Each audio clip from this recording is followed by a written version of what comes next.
Good evening everyone. One short series में आपका स्वागत है।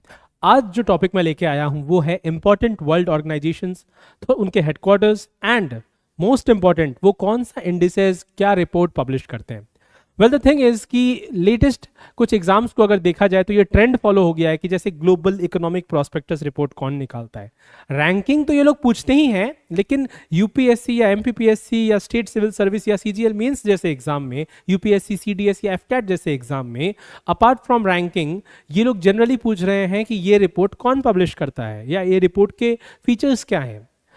तो आज मैंने एक कंपाइलेशन किया है जिसमें मोस्ट इंपॉर्टेंट वर्ल्ड ऑर्गेनाइजेशंस हैं, उनके सारे रिपोर्ट मैं आपको लॉजिकली याद करवाऊंगा, आपको लॉजिकली उनके नोट्स दूंगा, और सबका सब एक वीडियो में, एक शॉट में, जो कि और कहीं नहीं मिलेगा आपको। So let us start with these important world organisations and their reports. Well so ये मेरा इंट्रो है, मेरे बारे में तो आप सब जानते ही हैं। So now will start with World economic Forum. सबसे इंपॉर्टेंट, जैसे आपने सुना होगा, World Bank, United Nation Development Bank, United Nation Development Programme, United nation environment Programme, ये सब इंपॉर्टेंट वर्ल्ड ऑर्गेनाइजेशंस हैं। उनमें से एक बहुत ही इंपॉर्टेंट वर्ल्ड ऑर्गेनाइजेशन है वर्ल्ड इकोनॉमिक फोरम, राइट। तो पहले हम उसके रिपोर्ट्स के बारे में जानेंगे। World economic forum Davos, Switzerland में 1971 में बना था, राइट। अब लॉजिकली कैसे, ये तो बहुत, एक एक ऑर्गेनाइजेशन 10-10 रिपोर्ट निकालती है भाई, तो इतना मैंने कैसे याद किया? लॉजिकली। और इतना मैं आपको कैसे याद कराऊंगा? लॉजिक के साथ। सबसे पहले ध्यान दीजिए वर्ड पे, इकोनॉमिक फोरम पे। World economic forum is having the word economic in it, right. आर्थिक गतिविधियां, तो इसके जो भी रिपोर्ट्स रहेंगे वो कहीं ना कहीं इकोनॉमिक से रिलेटेड रहेंगे। सबसे पहले एक इकोनॉमी का मेन मुद्दा क्या होता है कि वो जितना है सबको साथ लेके चले, सबका साथ में विकास हो। So the first index that is released by world economic forum is inclusion development index, inclusion development index. दूसरा, ये जो इंडेक्सेस रहते हैं, ये जो अपना इकोनॉमी रहता है, इसमें इकोनॉमी फ्लरिश कब करेगी? जब मार्केट में परफेक्ट कंपटीशन हो, राइट। जब मार्केट में बायर और सेलर इक्वल फुटिंग पे हो, आर्म्स लेंथ प्रिंसिपल पे हो, राइट। जब ट्रेड रेस्ट्रिक्शंस कम हो। तो दूसरा रिपोर्ट जो ये निकालता है वो है global competitiveness report,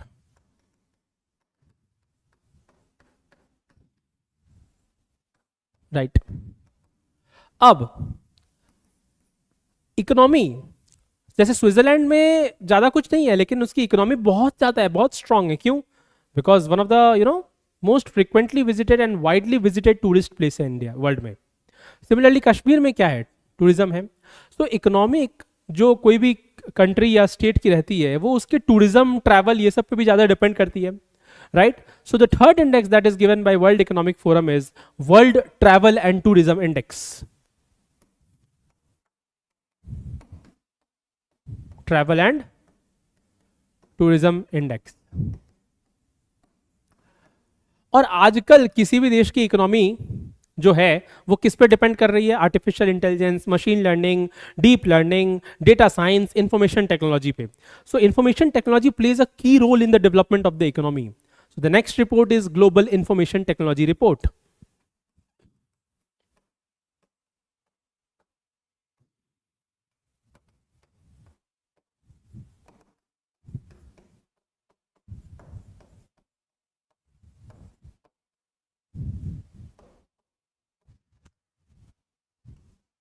the next one is, आपकी इकोनॉमी जो है आजकल वो बहुत सस्टेनेबल डेवलपमेंट पे फोकस कर रही है, सस्टेनेबल इकोनॉमी बनाया जा रहा है, right.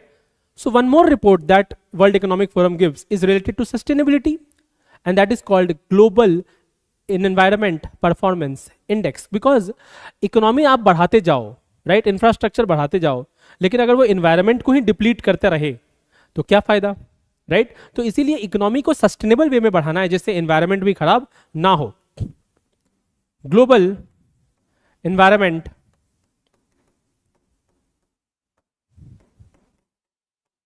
Performance index. The next one is, अब देखिए एनवायरमेंट अच्छा से कब चलेगा, जब रिन्यूएबल एनर्जी का यूजेस होगा, या जो आपका एनर्जी आर्किटेक्चर है, राइट, जो एनर्जी इंफ्रास्ट्रक्चर है उसका परफॉर्मेंस ऑप्टिमम हो। सो the next report is global energy architecture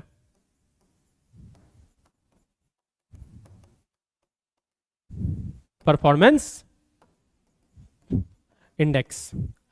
अच्छा, एक इकोनॉमी को डेवलप करने के लिए उस इकोनॉमी के जो मेन सिटीजन है, मेल और फीमेल है, उन दोनों का बराबर होना भी बहुत जरूरी है। उनके बीच गैप रहना, जितना ज्यादा गैप रहेगा उतना इकोनॉमिक डेवलपमेंट में प्रॉब्लम होगा। सो global gender gap index is also a report published by the world economic forum.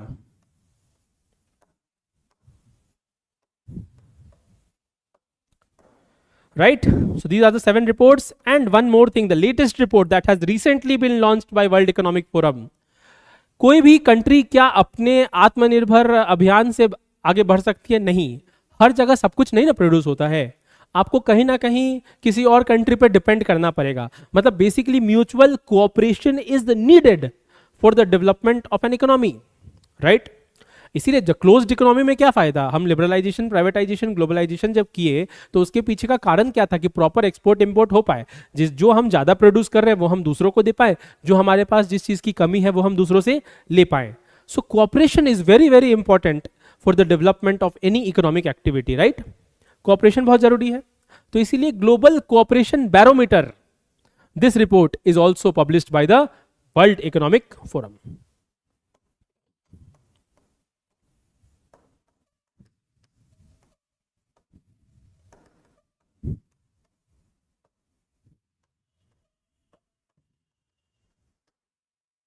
Right, these are the report that are published by world economic forum, जिसका headquarters कहां है? DeVos, Switzerland में। कब बना था? 1971 में।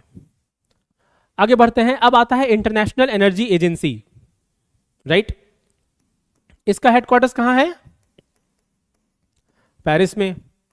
देखिए मैक्सिमम ऑर्गेनाइजेशंस के headquarters Geneva Switzerland, Paris, Vienna and Nairobi और न्यूयॉर्क, ये 5 जगह ही हैं, ठीक है। बस कुछ कुछ ऐसे हैं जिनके थोड़े इधर उधर हैं, वो मैं आपको बता दूंगा। सो the next is international energy agency. अब एनर्जी है, ये ऑर्गेनाइजेशन क्या करती है? एनर्जी को मॉनिटर करती है। तो इसका जो सबसे इंपॉर्टेंट एंड इकलौता फ्लैगशिप रिपोर्ट है वो किससे रिलेटेड होना चाहिए? एनर्जी पे। प्लस एनर्जी अभी कैसा परफॉर्म कर रही है, क्या इसका फ्यूचर प्रोस्पेक्ट है, कौन सा एनर्जी कितना यूज हो रहा है। Basically it gives an outlook of the energy, right, energy system currently in the world. So the report that is published by International Energy Agency is World Energy Outlook Report, headquarters Paris, right?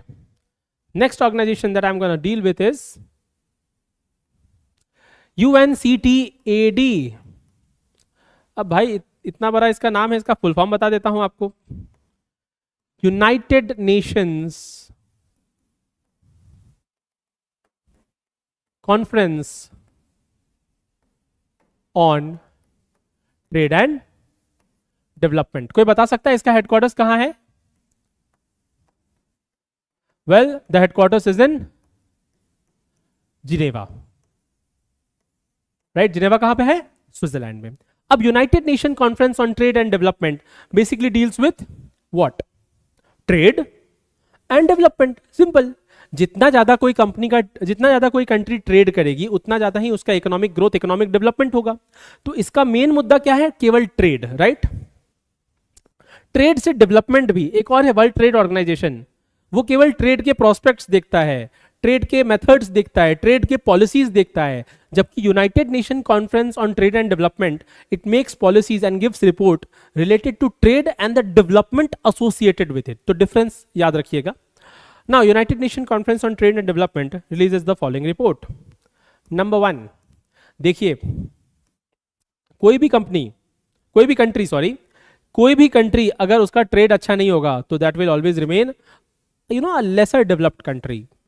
तो पहला report जो वो देता है वो है least developed countries report. दूसरा, trade किस पे डिपेंड करता है? व्यवसाय किस पे, जितना ज्यादा आप निवेश करोगे उतना ज्यादा ही आप व्यवसाय कर पाओगे। So it also depends on the investment. इसीलिए दूसरा रिपोर्ट जो देता है वो है वर्ल्ड इन्वेस्टमेंट रिपोर्ट। अगला, UNCTAD, united nation conference on trade and development, जो अगला रिपोर्ट देता है वो ऑफकोर्स किस पे डिपेंड करेगा? उसका फ्लैगशिप क्या है? ट्रेड और development. So it gives you the trade and development report. And जैसा मैंने अभी वर्ल्ड इकोनॉमिक फोरम में आपको समझाया, यार आजकल कुछ भी करो सबसे इंपॉर्टेंट है sustainability, because of the climate change. इतना ज्यादा वातावरण में परिवर्तन हो रहा है कि हर एक ऑर्गेनाइजेशन, हर एक संस्था, हर एक सरकार, सबका केवल एक ही एक कंसर्न है, कैसे क्लाइमेट चेंज को रोके, कैसे एनवायरनमेंट को सस्टेनेबल बनाए। तो United nation conference on trade and development एक और रिपोर्ट देता है जो है ट्रेड एंड एनवायरनमेंट रिव्यू। मतलब अभी जो ट्रेड हो रहा है उससे एनवायरनमेंट पे क्या इंपैक्ट आ रहा है।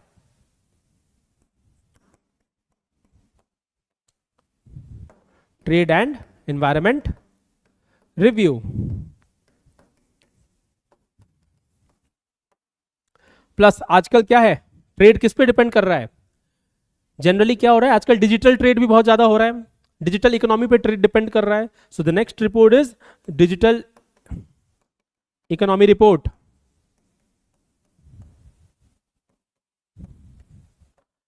और डिजिटल इकोनॉमी का मतलब ई कॉमर्स, राइट? जो ट्रेड हो रहा है आजकल, आप अमेजोन से मंगा रहे हो, आप स्विगी से मंगा रहे हो, आप फ्लिपकार्ट से मंगा रहे हो, आप जोमेटो से मंगा रहे हो, जहां से भी मंगा रहे हो, तो आप ई कॉमर्स का यूज कर रहे हो ना, मीशो से मंगा रहे हो कुछ भी, तो आप ई कॉमर्स का यूज कर रहे हो। तो ई कॉमर्स इंडेक्स भी तो बताएगा ना कि कोई कंट्री में ट्रेड कितना ज्यादा हो रहा है। तो e commerce index is also released by the United nation conference on trade and development. Next, अब एशिया पैसिफिक रीजन में कितना ट्रेड हो रहा है, कितना इन्वेस्टमेंट हो रहा है, ये भी आपका यूएनसीटीएडी बताती है, Asia Pacific trade and investment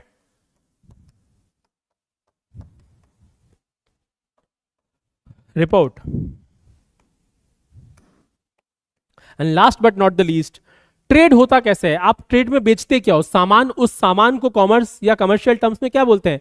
commodities, right? So commodities development report is also published by the UNCTAD.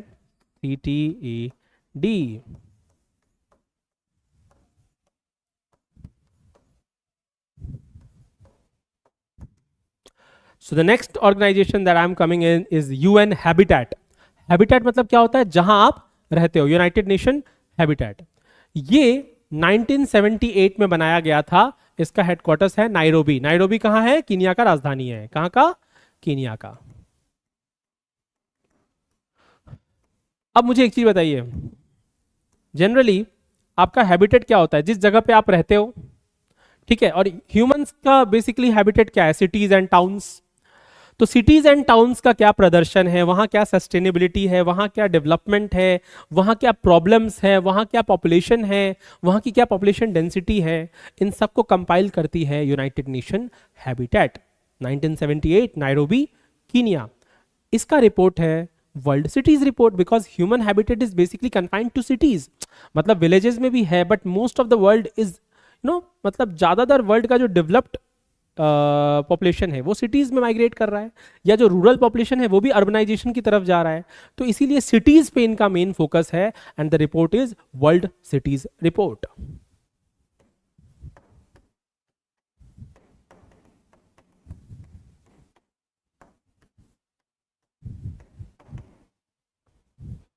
Next, International labour Organisation. ये तो आपको सबको पता है ना, ये क्यों बना था?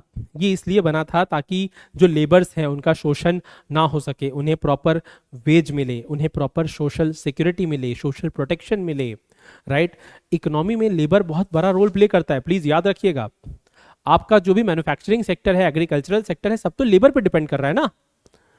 तो इंटरनेशनल लेबर ऑर्गेनाइजेशन 1919 में बना था। Headquarters is in again Geneva. ठीक है, जिनेवा कहाँ है? स्विट्जरलैंड में है। अब इसके रिपोर्ट्स को आके देखते हैं। सबसे पहले एक लेबर को सबसे इंपॉर्टेंट क्या चाहिए? सैलरी, वेज, दिन का जो आपका होता है ना, दिन के जो दिहाड़ी या क्या बोलते हैं, दिहाड़ी मजदूरी। तो एक मजदूर को क्या चाहिए? उनकी दिहाड़ी, उनके daily veg.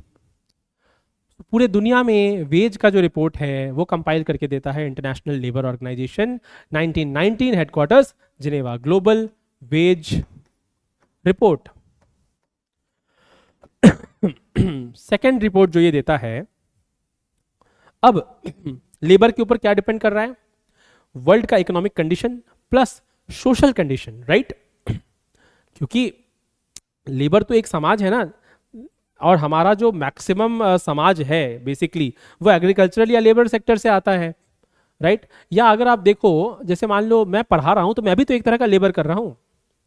Everybody is is doing a form of labour, whether white collar, orange collar, green collar, whatever, black collar, brown collar, बहुत सारे कॉलर्स होते हैं, ऐसे आप पढ़ोगे वोकैब में आप पढ़ोगे। तो everybody is doing a form of labour. तो economic and social outlook both depends on the progress of the labour.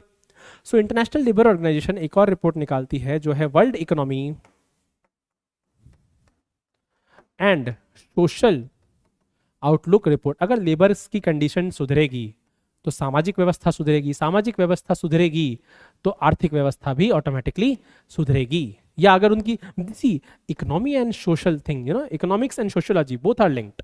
आर्थिक व्यवस्था उठेगी तो समाज बेहतर होगा, समाज भी बेहतर तब होगा, समाज जब बेहतर होगा तो अपने आप आर्थिक गतिविधियों में भी सुधार आएगी। Both are interlinked. नेक्स्ट, एक जो लेबर होता है उसके पास जनरली कभी हो सकता है कि पेंशन ना हो या कुछ ऐसे मेडिकल इंश्योरेंस ना हो, तो उन्हें सोशल सिक्योरिटी और सोशल प्रोटेक्शन, राइट, ये दोनों देना बहुत जरूरी है।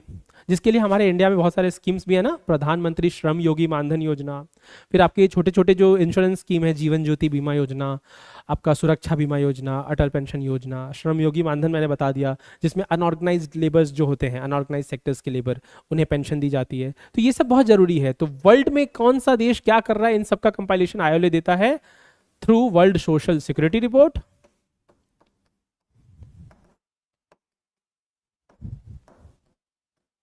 and World Social Protection Report.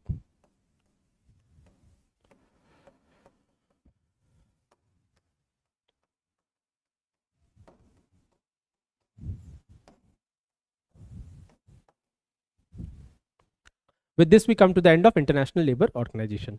अब आगे बढ़ते हैं United nation environment Programme. Stockholm conference हुआ था, स्टॉकहोम कॉन्फ्रेंस 1972 में। एक बार यूपीएससी में पूछा हुआ है कि हमारा जो एनवायरमेंटल प्रोटेक्शन एक्ट 1986 है वो किस कॉन्फ्रेंस के तहत निकल के आया था। तो याद रखिएगा, स्टॉकहोम कॉन्फ्रेंस 1972 के तहत हमारा एनवायरमेंटल प्रोटेक्शन एक्ट 1986 इंडिया ने अपनाया था। एंड इसी कॉन्फ्रेंस की देन है कि यूनाइटेड नेशन एनवायरमेंट प्रोग्राम भी बना। Headquarters Nairobi, Kenya.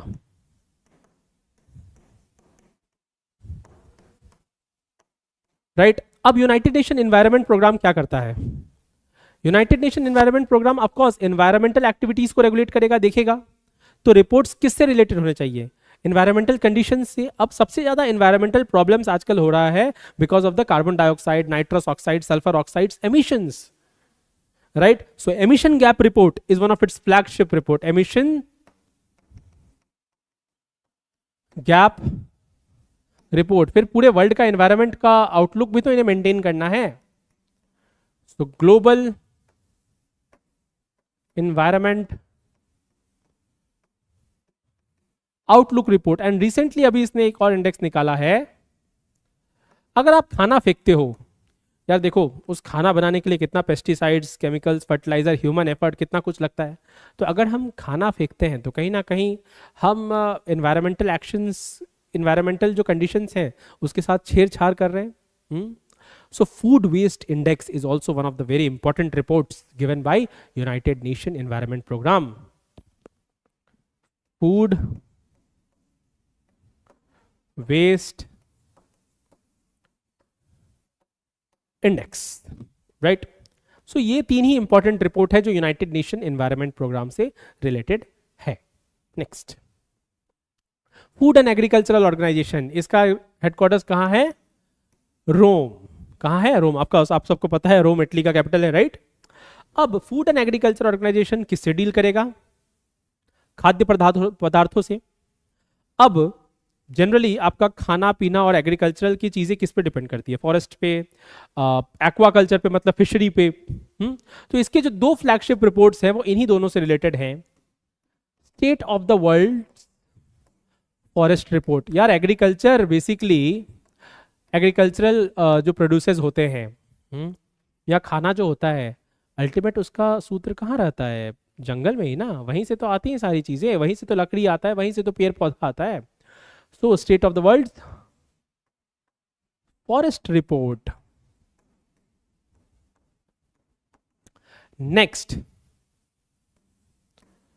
दूसरा फिशरी, पिसिकल्चर, राइट? वो भी तो खाने का एक बहुत बड़ा सूत्र है। State of the world, in fact most of the coastal cities in India and most of the coastal countries in the world, yeah, most of the European countries, western countries, they depend on fish and ocean products, जैसे octopus मान लीजिए, lobster मान लीजिए, prawn मान लीजिए, aquaculture।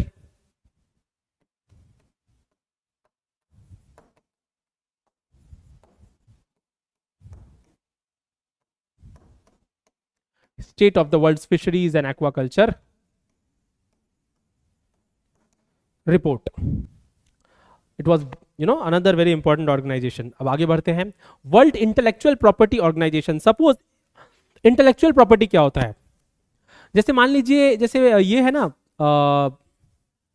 Let us assume that LG का लोगो है ना, लाइफ्स गुड। तो लाइफ्स गुड मतलब क्या हुआ? ये उसका आपका लोगो है, तो ये उसका ट्रेडमार्क है। ये लोगो किसी ने सोचा, किसी का इंटेलेक्चुअल प्रॉपर्टी थी, ये मतलब किसी की सोच की ये प्रॉपर्टी थी। जैसे मैंने कुछ साइंटिफिक क्रिएशन किया होगा मान लीजिए, तो वो मेरा पेटेंट हो जाएगा क्योंकि वो मेरा इंटेलेक्चुअल थॉट था, राइट? वो मेरे दिमाग की उपज थी।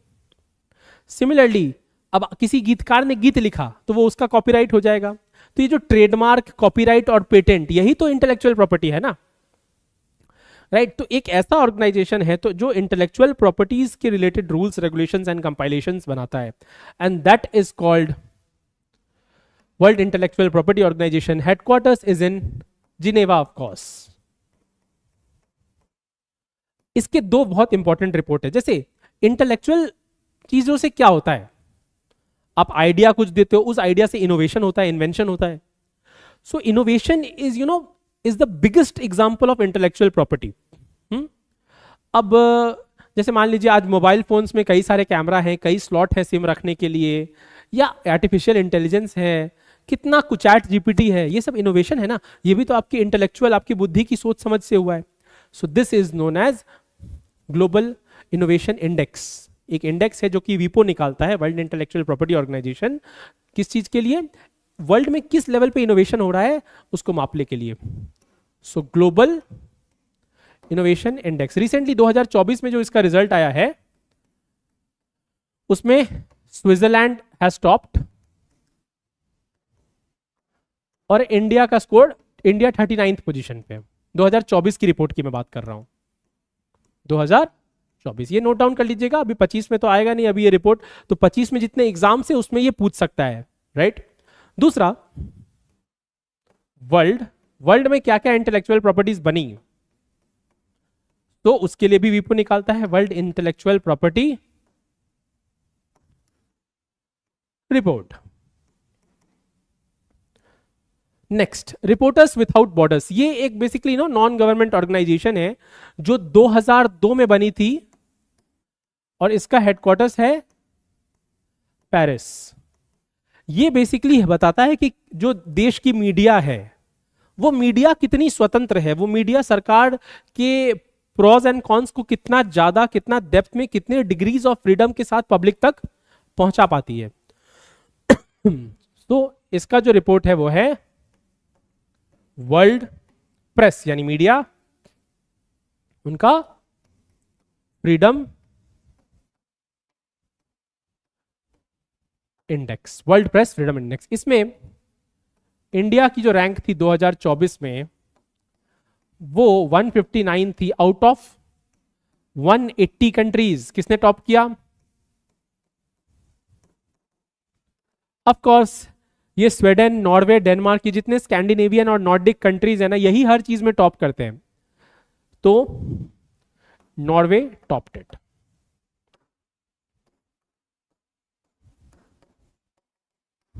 Next, the next organisation that I am going to deal is United Nation Development Programme. अब जैसे United Nation Environment Programme Nairobi Kenya, उसका मेन क्या काम? आपके इन्वायरमेंटल रेगुलेशंस को देखना। सिमिलरली डेवलपमेंट प्रोग्राम का क्या काम है? इसका हेडक्वार्टर्स पहले मैं बता दूं, न्यूयॉर्क। ठीक है, न्यूयॉर्क। अब इसका जो मेन काम है, समझिए बात को, ये देखना कि आपका डेवलपमेंट रिलेटेड क्या क्या प्रॉब्लम्स हैं, क्या क्या सॉल्यूशंस हैं। तो डेवलपमेंट को दर्शाने के लिए जो रिपोर्ट्स हैं वो दिखाया जाता है।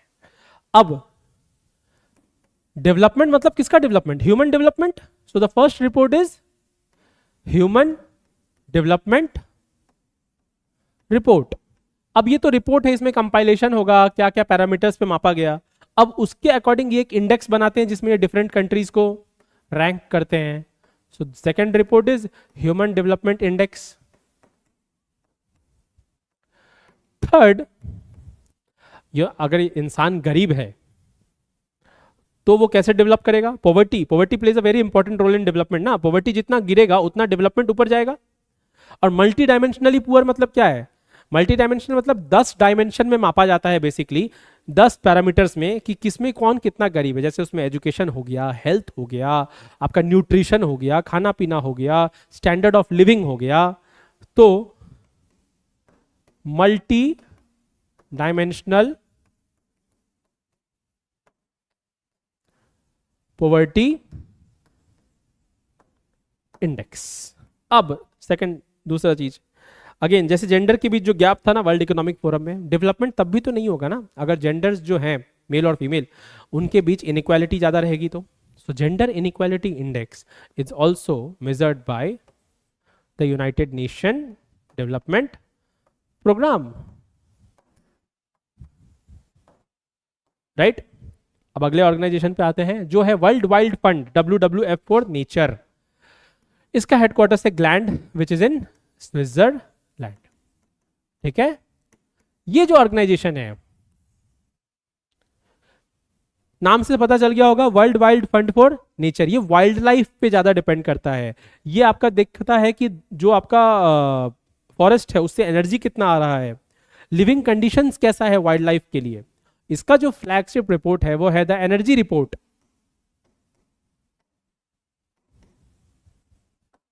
ये एक ही रिपोर्ट है, इसका नाम ऐसा है। एंड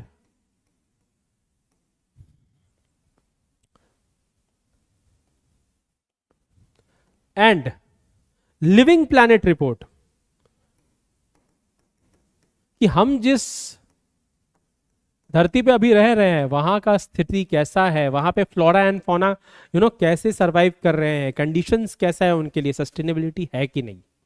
तो this is world Wild fund for nature. Next, UNSDSN। बाप रे बाप, ये मैंने क्या लिख दिया, ये SDSN, ये क्या है? Sustainable development solutions network. ये यूनाइटेड नेशन की वो संस्था है जो इंसानों के लाइफ को ज्यादा सस्टेनेबल, ज्यादा बेहतर बनाने में काम करती है। इसका हेडक्वार्टर्स है न्यूयॉर्क। अब अगर आपका लाइफ डेवलप करेगा, सस्टेनेबल रहेगा, आपके लाइफ में हर प्रॉब्लम का सॉल्यूशन रहेगा, तो आप खुश रहोगे ना। सो वर्ल्ड हैप्पीनेस रिपोर्ट, बहुत फेमस रिपोर्ट है ये। This is published by the United nation sustainable development solutions network. World happiness report. अच्छा, वर्ल्ड हैप्पीनेस रिपोर्ट 2024 के बारे में मैं आपको कुछ बता दूं। इसमें फर्स्ट आया था फिनलैंड। भाई साहब, ये लगातार 7वीं बार फर्स्ट आया, 7th कंसेक्यूटिव ईयर।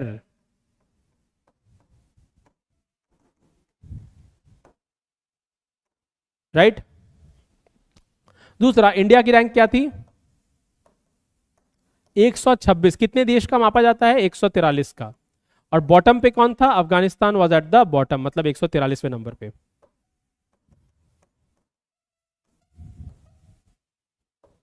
ये 2024 का डेटा है, 25 की आएगी अभी। 25 तो अभी शुरुआत ही हुआ है, बहुत सारे रिपोर्ट्स धीरे धीरे आएंगे। Afghanistan was at the bottom of the list. Next, UNIDO 1966, इसका हेडक्वार्टर्स है आपका वियना। वियना पता है ना, ऑस्ट्रिया, वही जहां का कौन था? हिटलर भाई साहब थे ना। तो Vienna is the capital of Austria. UNIDO क्या है? United Nation Industrial Development Organisation, इसका फुल फॉर्म में लिख देता हूं, United Nation Industrial Development Organisation. तो इसका काम क्या होगा? इंडस्ट्रीज जो है, फैक्ट्रीज जो है, उनका डेवलपमेंट देखना, राइट। मैन्युफैक्चरिंग इंडस्ट्री हो सकता है, सर्विस सेक्टर की इंडस्ट्री हो सकती है, रॉकेट साइंस की इंडस्ट्री हो सकती है, इंडस्ट्री तो कुछ भी हो सकता है।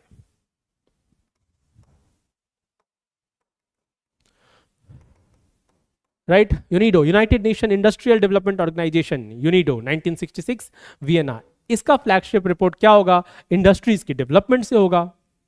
सो Industrial Development report is the flagship report of UNIDO.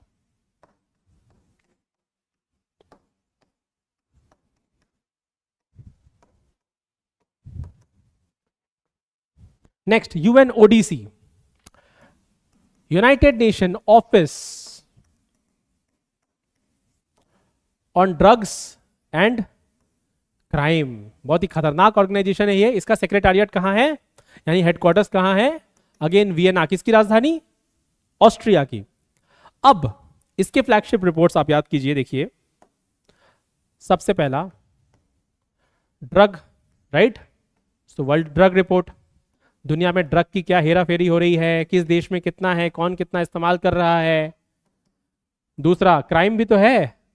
Crime क्या केवल ह्यूमन बींग से रिलेटेड या एनिमल से? दोनों से रिलेटेड। तो world wild life crime report,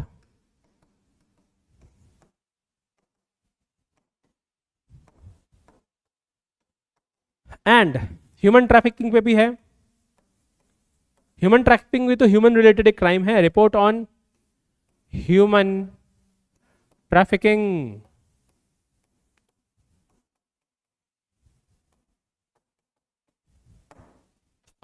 very very important, United nation office on drugs and crimes. मैं आपके कुछ चैट्स में डाउट देख लेता हूं, अगर है तो।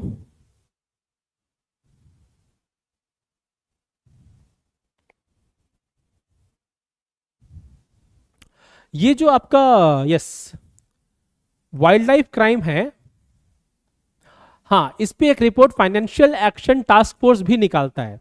वो मैं आगे, आपने डाउट पूछा, मैं बताता हूं। वो फाइनेंशियल एक्शन टास्क फोर्स भी वो निकालता है ऐसा। लेकिन आप इस चीज में कंफ्यूज मत होइएगा। Wildlife crime united nation office on drugs and crime निकालता है, और फाइनेंशियल एक्शन टास्क फोर्स जो है वो मनी लॉन्ड्रिंग और इलीगल वाइल्ड लाइफ ट्रेड, जैसे जो होता है ना पशु की हेरा फेरी, या उनके जो आपके जो टस्क्स या आइवरी ऐसे कुछ तोड़ के जो अंतर्राष्ट्रीय बाजार में ब्लैक करके बेचा जाता है, वो उससे रिलेटेड है। फाइनेंशियल एक्शन मतलब जो वाइल्ड लाइफ का क्राइम है जिसमें फाइनेंस एंगल है, मतलब जिसमें इलीगल ट्रेड है, वो देखता है फाइनेंशियल एक्शन टास्क फोर्स। आप कंफ्यूज मत होइएगा, मैं अगले बार उस पॉइंट पे आ रहा हूं, अभी 2-3 स्लाइड के बाद ही है financial action task force. Next, UNESCO, United nation, ये तो सबको पता होगा। इसके हेडक्वार्टर्स में लिख देता हूं पेरिस।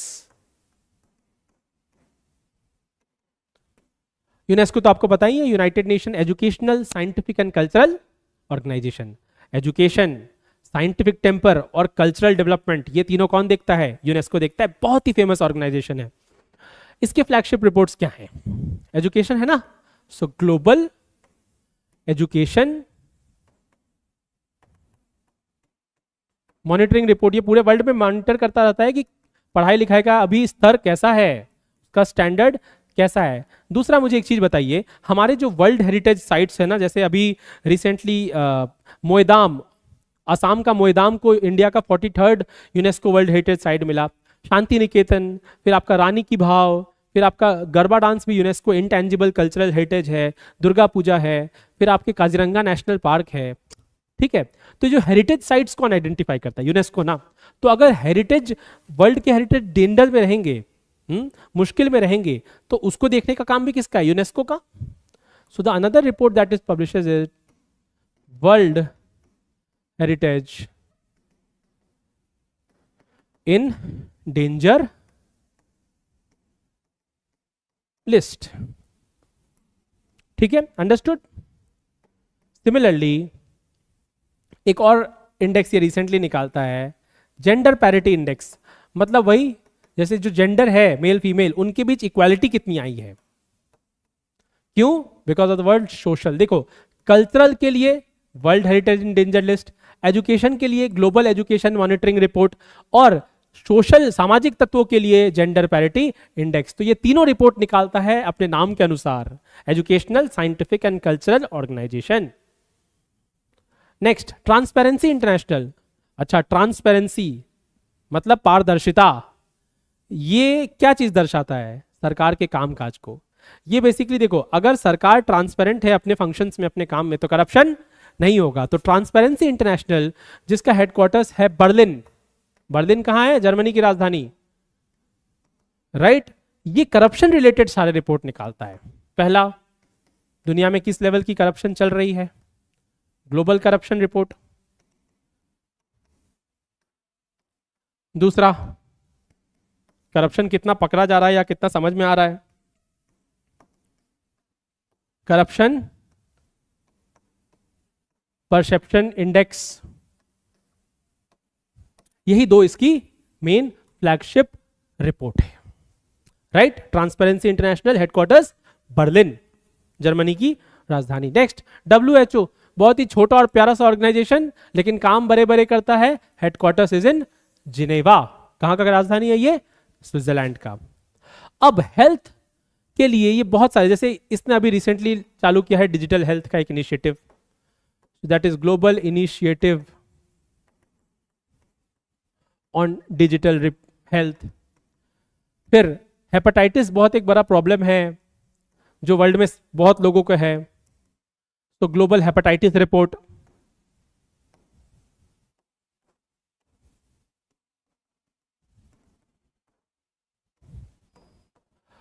तीसरा, एयर पॉल्यूशन से भी बहुतों को स्वास्थ्य का प्रॉब्लम होता है, सांस का लेने का प्रॉब्लम होता है, अस्थमा होता है। तो एम्बिएंट एयर पॉल्यूशन रिपोर्ट।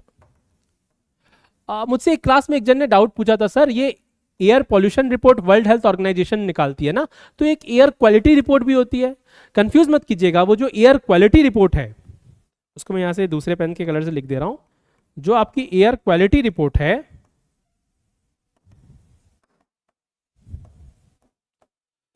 वो IQ एयर बोल के एक स्विस ऑर्गेनाइजेशन है, वो निकालती है, ठीक है। तो ये भी मैंने इस PPT में यहां आपका लिख दिया, तो आप जब पढ़िएगा तो ध्यान से पढ़िएगा। एयर क्वालिटी रिपोर्ट ये IQ एयर निकालती है, और ambient air pollution report World Health Organisation निकालती है, जिसका कैपिटल कहां है? Geneva. Next, Bank for International Settlement. International settlement मतलब जो पैसा आपके एक देश से दूसरे देश तक भेजा जा रहा है, तो उसके लिए जो फाइनेंशियल सिस्टम यूज होता है पैसा को सेटल करने के लिए, रिसीवर और ट्रांसमीटर के बीच जो होता है, उस पूरे मेथड्स को मॉनिटर करता है। इसका हेडक्वार्टर्स है बेसल, स्विट्जरलैंड।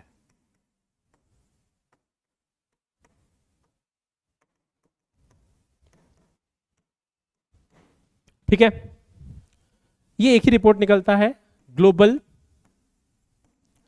फाइनेंशियल सिस्टम देखता है ना ये पैसा ट्रांजैक्शन के लिए, तो उसी का रिपोर्ट निकालेगा ना कि ग्लोबल लेवल पे किस कंट्री का फाइनेंशियल सिस्टम कितना स्ट्रांग है। Global financial system report. Next, FATF, मैंने अभी जैसे थोड़ा देर पहले बताया था, फाइनेंशियल ये एक्शन टास्क फोर्स। गाइज, इस ऑर्गेनाइजेशन का काम है केवल और केवल इलीगल मनी ट्रांसफर गतिविधियों को रोकना एंड देखना। मनी लॉन्ड्रिंग सबसे इंपॉर्टेंट इसका फंक्शन है, मनी लॉन्ड्रिंग एक्टिविटीज के बारे में जानना। हेडक्वार्टर्स कहाँ है? पेरिस। इंडिया में मनी लॉन्ड्रिंग कौन देखता है? A question for you all, India में मनी लॉन्ड्रिंग को मॉनिटर कौन करता है? किस एक्ट्स के अगेंस्ट रेगुलेट होता है? Prevention of money laundering act 2002 and it is monitored by directorate of enforcement, department of revenue, ministry of finance, government of India, जिसको हम आम भाषा में बोलते हैं ईडी, राइट? जिससे आजकल सब लोग डरते भी बहुत है। एंड फेमा भी देखती है ईडी, बट फेमा के रूल्स रेगुलेशंस एंड सब कुछ वो देखता है। फेमा मतलब foreign exchange management act, and उसके rules regulations is administered by reserve bank of India. Please remember, हमारी ईडी जो है, directorate of enforcement, department of revenue, finance ministry के अंदर, is a part of financial action task force, मतलब ये उससे cooperate करती है regarding international money laundering. So the first report that it publishes is Global Money Laundering Report, and the second one is money laundering के साथ साथ जो illegal wild life trade होता है वो money laundering and illegal wild life trade report. Next, international Monetary fund, इसका headquarters कहां है? Washington DC. कहां है हेडक्वार्टर्स? Washington DC. डीसी का मतलब क्या होता है? District of Colombia. कोलंबिया की राजधानी है वॉशिंगटन, इसलिए Washington District of Columbia, DC. यहीं पे उनके अभी 47वें राष्ट्रपति डोनाल्ड ट्रंप बैठेंगे व्हाइट हाउस में, राइट? अमेरिका की राजधानी है। अब मॉनेटरी फंड, सबसे पहले जितना पैसा उतना economic strong, so world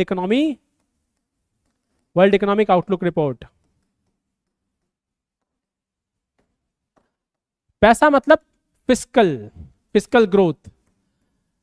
finance को बेसिकली जब मॉनेटरी टर्म्स में हम डिस्कस करते हैं तो the word that we use is fiscal. तो फिस्कल स्टेबिलिटी होनी चाहिए ना। पैसा जो मॉनेटरी सिस्टम है वो किस पे डिपेंड करता है? फिस्कल स्टेबिलिटी पे। तो ये वो भी देखती है कि फिस्कल स्टेबिलिटी है कि नहीं, तो उसको मॉनिटर करती है। Fiscal stability monitor report. और फिस्कल पॉलिसीज जो बन रहे हैं उनकी भी मॉनिटरिंग करती है,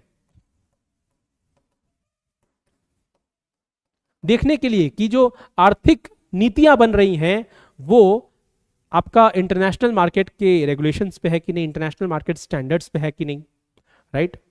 सो ये है International Monetary fund.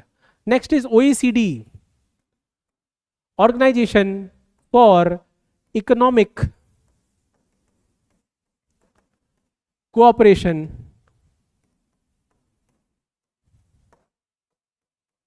And Development. Headquarters है पेरिस, राइट? सो ये जो रिपोर्ट पब्लिश कर रही है आजकल, इसने रिसेंटली एक प्रोग्राम स्टार्ट किया है, रिपोर्ट नहीं, जो इंटरनेशनल लेवल पे स्टूडेंट्स जो पढ़ते हैं ना, जैसे बच्चे जो होते हैं ना, हर देश में अलग अलग उनके एजुकेशनल स्टैंडर्ड्स हैं, तो उसको स्ट्रीमलाइन करने के लिए, पूरे वर्ल्ड में इकलौते लेवल पे लाने के लिए, एक स्टैंडर्ड को मेंटेन करने के लिए इन्होंने एक प्रोग्राम लॉन्च किया है जिसको बोलते हैं Programme for International Student Assessment, PISA short form में। पीसा मतलब बेसिकली इंटरनेशनल लेवल पे बच्चों को असेस कर रहे हैं, देखने के लिए कि उनके एजुकेशनल स्टैंडर्ड्स कैसे हैं। वर्ल्ड ट्रेड ऑर्गेनाइजेशन, मैंने आपको शुरुआत में ही बताया था कि इसके और UNCTAD, united nation conference on trade and development के बीच अंतर क्या है। उसका भी हेडक्वार्टर्स जिनेवा था, इसका भी हेडक्वार्टर्स जिनेवा है। ट्रेड, तो भैया वर्ल्ड में कैसा ट्रेड चल रहा है उसका रिपोर्ट बताएगा कि नहीं है वर्ल्ड ट्रेड रिपोर्ट। दूसरा, ट्रेड पॉलिसी कैसी है, सही है कि नहीं, तो ट्रेड पॉलिसी रिव्यू करेगी। तीसरा, कितना ट्रेड बढ़ा, कितना घटा, कितना होना चाहिए था, किस सेक्टर में कितना ट्रेड हुआ, सो ट्रेड स्टैटिस्टिक्स, बेसिकली उसका एक स्टैटिस्टिकल कंपाइलेशन भी देती है। So these are the three flagship reports of World Trade Organization. Next, UNFPA headquarters new York. ये भाई साहब क्या करते हैं, पहले फुल फॉर्म समझ लीजिए. United nation fund for population activities. हमें पता है ना कि इंडिया में पॉपुलेशन कौन देखता है, कौन सेंसस कराता है. सेंसस एक्ट 1948 के अकॉर्डिंग इंडिया में सेंसस कराती है office of the registrar general and the census commissioner under the ministry of home affairs. Right. तो इसी तरह वर्ल्ड लेवल पे, ग्लोबल लेवल पे, इंटरनेशनल लेवल पे जो आपका पॉपुलेशन एक्टिविटीज को देखता है वो है UNFPA, United nation fund for population activities, जिसका हेडक्वार्टर्स है न्यूयॉर्क. इसका एक ही रिपोर्ट है, state of the world population report. ये रिपोर्ट से आपको पता लगता है कि वर्ल्ड में अभी पॉपुलेशन कैसा है, कौन सी पॉपुलेशन कितनी है, लिटरेसी रेट कितनी है. तो उससे जो आपके इंटरनेशनल ऑर्गेनाइजेशंस हैं वो अपनी पॉलिसीज, नीतियां बना सकते हैं. State of the world population report. Right. The next report is UNDESA, United Nation Department of Economic and Social Affairs. Headquarters कहां है,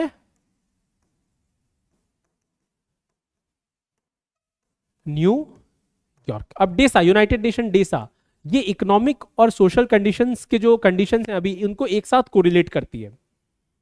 तो इसका जो फ्लैगशिप रिपोर्ट है वो है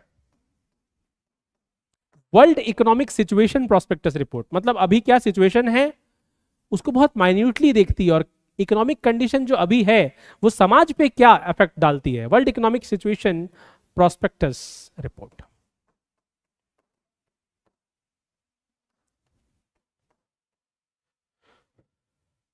institute of Economics and Peace, ये एक नॉन गवर्नमेंट ऑर्गेनाइजेशन है सिडनी में. सिडनी तो आपको पता ही है, ऑस्ट्रेलिया में है. इसकी जो फ्लैगशिप रिपोर्ट है वो है वर्ल्ड, ऑफ कोर्स पीस ना, इसकी कीवर्ड है पीस, तो याद रखिएगा वर्ल्ड पीस इंडेक्स. इंसियाड, ये एक बहुत ही बड़ा बिजनेस स्कूल है. फाउंटेब्लू ऐसे बोलते हैं, फाउंटेब्लू फ्रांस में.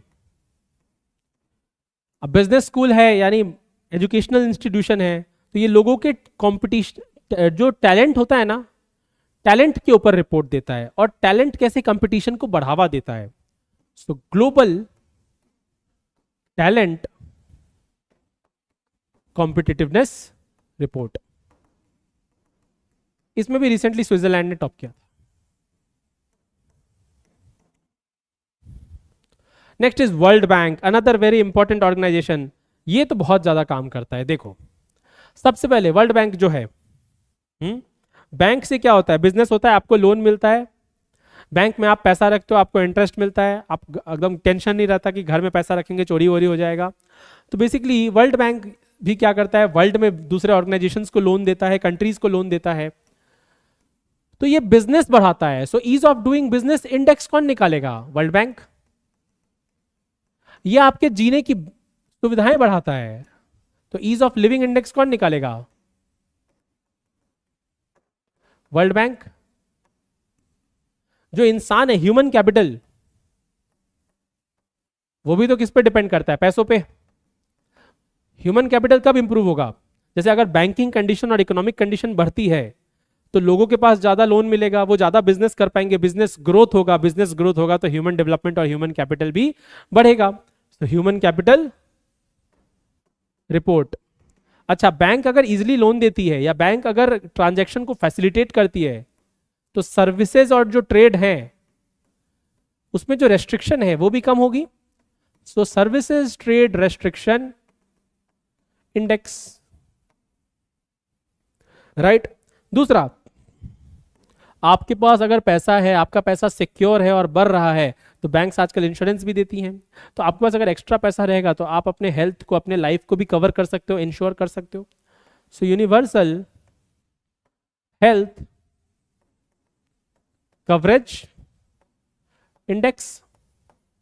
दूसरा आप मुझे ये बताइए कि जो आपका ट्रांसमिशन होता है ना पैसे का एक देश से दूसरे देश, रेमिटेंस जिसको बोलते हैं, वो किसके थ्रू करते हैं? बैंक के थ्रू ही करते हैं ना। तो रेमिटेंस रिपोर्ट, कितना पैसा किस देश से किस देश में गया, वो भी कौन बताता है? World Bank. Next, economic condition अभी कैसी है? सो ग्लोबल, वो तो बैंक पे डिपेंड करेगी। Global economic prospectus report. And last but not the least, कितने हुए? 8 होना चाहिए था। 1 2 3 4 5 6 7। ये भाई साहब एक और रिपोर्ट निकालता है, world bank, world economic forum, NITI Aayog, ये सब दिन भर रिपोर्ट ही निकालते रहते हैं। तो ग्लोबल इकोनॉमिक प्रोस्पेक्टस रिपोर्ट के अलावा सबसे पहले बैंक जो होता है ना किसी भी इकोनॉमिक एक्टिविटी का, सबसे ना ये होता है मेन थंब होता है, मेन पिलर होता है। तो पूरी की पूरी इकोनॉमिक डेवलपमेंट, वर्ल्ड की डेवलपमेंट बैंक के ऊपर डिपेंड करती है। बैंक जितना स्ट्रांग एंड रॉबस्ट रहेगा उतनी ज्यादा कंट्री की इकोनॉमी स्ट्रांग एंड रॉबस्ट रहेगी। So World Development Report, one of the major flagship reports of World bank.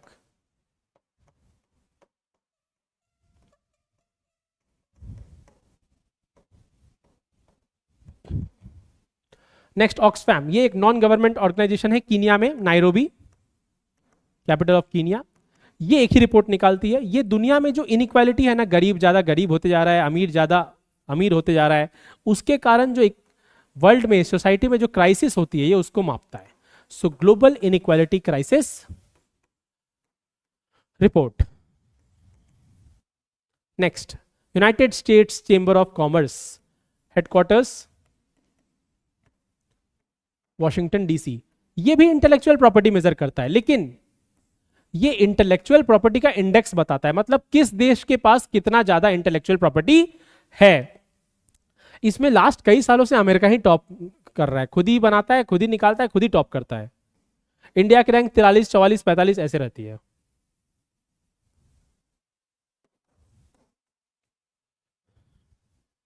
अब आते हैं हम अपने reserve bank of India. 1 April 1935 headquarters अभी फिलहाल मुंबई है, लेकिन जब बना था तो हेडक्वार्टर्स कलकत्ता था। 1937 से हेडक्वार्टर्स मुंबई आ गया। खैर ये तो रिजर्व बैंक के ऊपर तो मैं पूरे दिन बात कर सकता हूं, क्योंकि मैं पहले एज अ प्रोबेशनरी ऑफिसर 3 साल एक नेशनलाइज्ड बैंक में था, तो I know almost everything about the reserve bank of India. तो ये तो मैं एक अलग क्लास ही लूंगा रिजर्व बैंक ऑफ इंडिया के बारे में। तो अभी let us limit our self to the report. सबसे पहला रिपोर्ट जो देता है वो है क्लेम्स डेटाबेस रिपोर्ट।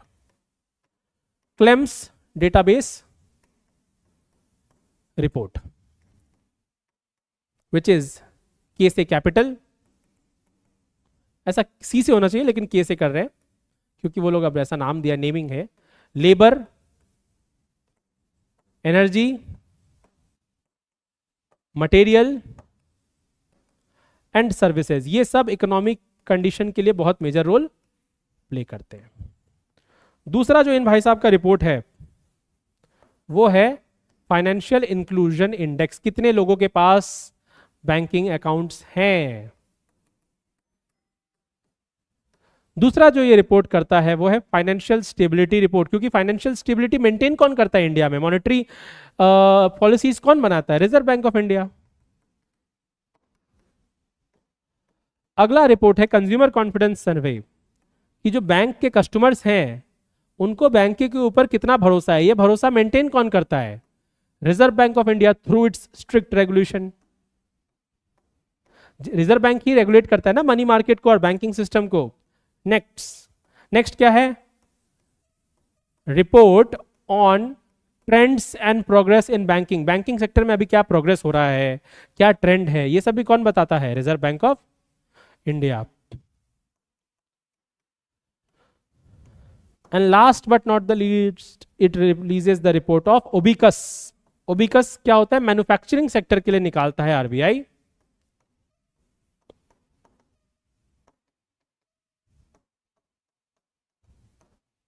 इसका फुल फॉर्म होता है, जैसे मैन्युफैक्चरिंग सेक्टर क्या होती है ना, कोई भी कंपनी को इन्वेंट्री चाहिए, कितना इन्वेंट्री है, कितना उन्होंने खर्च किया, कितना मंगाना है, कितना ऑर्डर दिया है, तो ये सब का कंपाइलेशन होता है order books, inventory and its capacity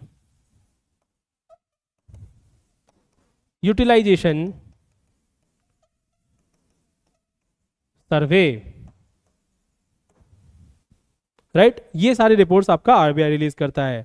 last but not the least we have the NITI Aayog, national institution for transforming India. National institution for transforming India, पहले प्लानिंग कमीशन था, बाद में नेशनल डेवलपमेंट काउंसिल आया. ये मैं 5 ईयर प्लान के class में आपको अच्छे से समझाऊंगा. इसका हेडक्वार्टर्स दिल्ली में है, 2015 में बना था. अभी हम सिर्फ इसके रिपोर्ट्स को जानते हैं. पहला, नेशनल मोनेटाइजेशन पाइपलाइन, पैसा कहां कहां तक पहुंच चुका, पैसा का फ्लो कैसे हो रहा है देश में. स्टेट का हेल्थ कंडीशन कैसा है, स्टेट में रिन्यूएबल एनर्जी और नॉन रिन्यूएबल एनर्जी की यूजेस कैसी है. तो state health index, state energy index. दूसरा, डिस्ट्रिक्ट में जो हॉस्पिटल्स हैं उसकी क्वालिटी कैसी है. डिस्ट्रिक्ट हॉस्पिटल, मतलब ये इंडिया के अंदर के सारे पैरामीटर्स का इंडेक्स निकालता है. फिर आपका स्कूल लेवल जो है उसमें एजुकेशन की क्वालिटी कैसी है. स्कूल एजुकेशन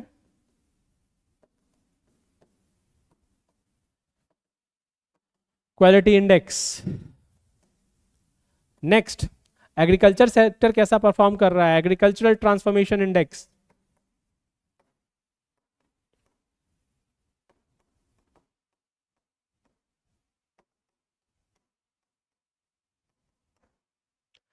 नेक्स्ट, हमारा एक्सपोर्ट कैसा है, एक्सपोर्ट प्रिपेयर्डनेस इंडेक्स.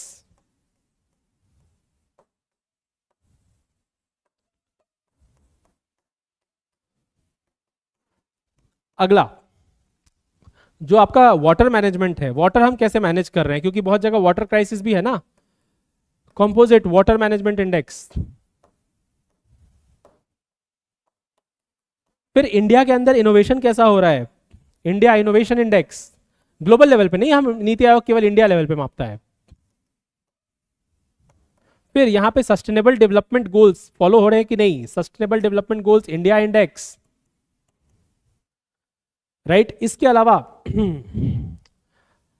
आपका सबसे इंपॉर्टेंट जो है, नीति आयोग ये भी देखता है कि हेल्थ हो गया, एनर्जी हो गया, आपका जो मल्टी डायमेंशनल पॉवर्टी है, गरीब जो यूनाइटेड नेशन डेवलपमेंट प्रोग्राम बाहर देख रहा था, नीति आयोग इंडिया के अंदर भी देखता है कि कितने लोग गरीब हैं, गरीबी रेखा से बाहर हैं, उनकी कैलोरीज कितनी हैं. वो अर्बन पुअर के लिए अलग कैलोरी स्टैंडर्ड होता है, रूरल पुअर के लिए अलग कैलोरी स्टैंडर्ड होता है, उनकी लिविंग स्टैंडर्ड कैसी है. So the last but very important report of the NITI आयोग is multi dimensional poverty index